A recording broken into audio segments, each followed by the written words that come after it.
ప్రపంచంలో ఎక్కడ కూడా ఇంత పెద్ద విగ్రహాన్ని పూజలో పెట్టి ఒక క్రేన్ ద్వారా దాన్ని వాహనం పైన అలంకరించిన వాహనం పైన ఊరేగింపుగా కిలోమీటర్ల పైన తీసుకొని వెళ్ళి క్రేన్ ద్వారా నిమజ్జన గావించేటువంటి కార్యక్రమం ప్రపంచంలో ఎక్కడ జరగదు. ఆ యొక్క విధి విధానాన్ని పెద్దలు రూపొందించి అందించినారు. శిల్పి రాజేందర్ గారి యొక్క ఆధ్వర్యంలో ఈ యొక్క విగ్రహం తయారు చేసి ఎలాంటి ఎవరికి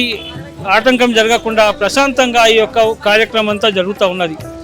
మనం మంచిని 10 సార్లు చెబితే కానీ ప్రజలకి తెలుస్తుంది కాబట్టి యావత్ ప్రపంచానికి ఈరోజు మీడియా ద్వారా ఈ యొక్క గణపతి యొక్క విశిష్టత తెలియజేయడం, అదే రకంగా వీధి వీధిన పెట్టుకునేటువంటి గణపతులు, ఇంటింటా పెట్టుకునేటువంటి గణపతులు, వారి ఇంట్లో వారి స్త్రీల యొక్క